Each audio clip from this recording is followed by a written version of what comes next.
Following the many bizarre statements and outright lies, as well as questions of his mental fitness by the public, it appears that Herschel Walker's own campaign has been asking the same question, whether or not he is actually fit to be in Congress, which is very strange considering it is Herschel Walker's campaign that is trying to put him in Congress. So now I'm going to go here to a report from Daily Beast, where it says that advisors to the Trump-backed Georgia candidate are having some serious reservations about whether he is fit for the job. A person described as a closely connected advisor to Walker's Senate campaign has shared some internal campaign messages with the publication that show a chaotic candidate who was mistrusted by his own campaign staff. Again, interesting.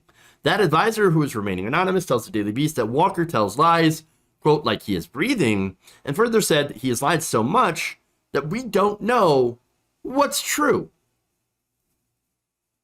We just don't know. Now, I hold on here, okay?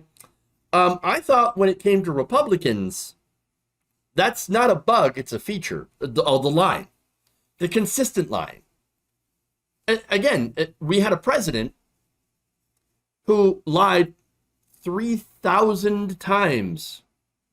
What was it, 3,000 or 300,000? There's a ton of lies that came from the Trump administration. Constant lies.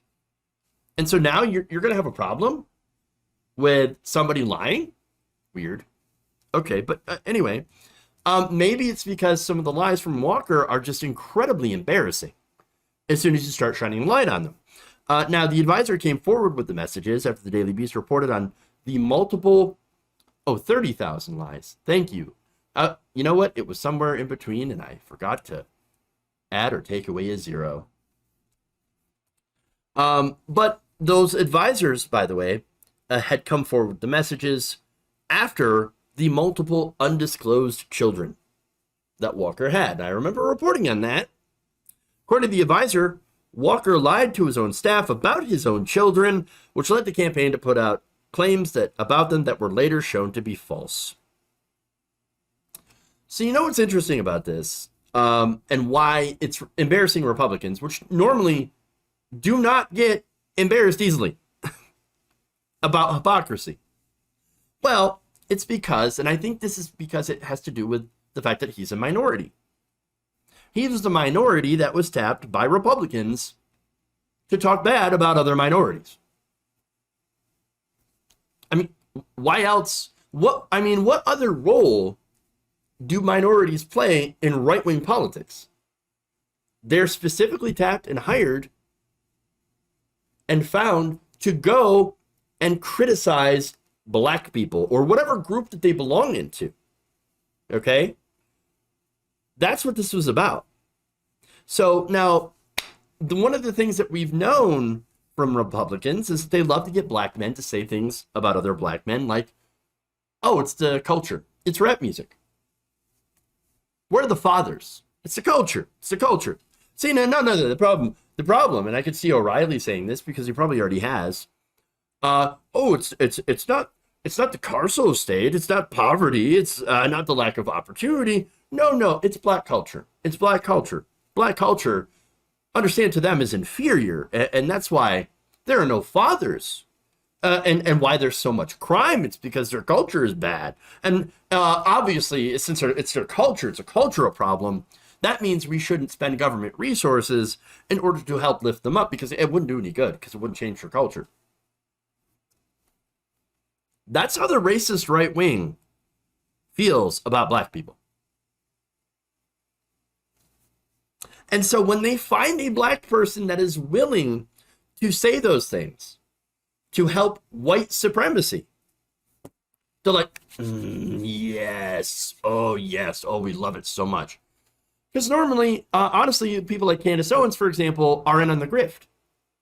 And so they know what they're doing. They're a party to it, and they're getting paid handsomely to do so. However, when it comes to Walker, I don't think he necessarily knows what he's doing. And that's the other issue, right? Now, again, he turned out to be a very famous hypocrite by not being a father to his own children. as we reported on that. And so that's one thing. And again, the consistent lying for other things. For example, he has claimed that he was a trained FBI agent and worked for law enforcement, which of course is not true. I worked in the FBI. Okay. And I was an agent and I was trained. Oh, really? It says here that you never worked for the FBI. Oops. That's embarrassing. Not only that, but he has told other lies about his academic record, forcing his campaign to delete claims from his official bio. He has overstated his business success.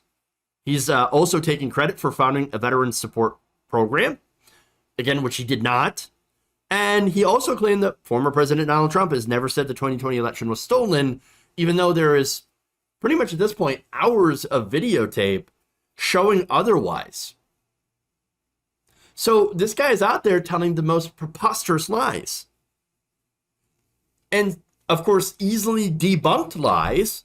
And so here you have the campaign saying, oh my God, what are you doing? This isn't the grift. This isn't what you're supposed to do. No, you're only supposed to say bad things about black people as a black man. And then, but you're going out there and you're saying the most ridiculous, preposterous lies, and you're embarrassing us. In fact, the sources told the Daily Beast that this whole thing is, quote, a campaign's worst nightmare. And this is my favorite quote. It's like a shit show on a train in the middle of a wreck. Wow. There you go. There you go. So now look, obviously this guy's a serial liar, but also it is very likely that he does have brain damage. And not, and it's generally likely from all the head trauma from football. And look, I think maybe his lies, these weirdo, preposterous lies, look, this team might actually have a point. His brain might be literally broken. And so maybe he sees those lies as actual reality. Maybe he actually believed that he was an FBI agent at one point. And so if you don't know what the reality is, are you going to make things up? Likely. And that actually kind of makes me feel pretty terrible for Herschel Walker for a couple of reasons. For one, the brain damage. Okay. And secondly, how Republicans, again, he was urged to run by Trump. And so it makes me wonder if these people on the Republican side searched him out and said, oh, this guy's an idiot. We'll go in and use him for a campaign. I mean, again, he might be, he's smart enough to do exactly what we want. And so we're going to try to use him and push him and elevate him so that he wins and he'll do whatever we want. Now, the problem is with that is that the campaign likely didn't realize how bad his brain issues actually were. And now that they know, they're like, oh my God, abandon ship, red alert, we got to get out of here. It's a really sad story. It's an incredibly sad story.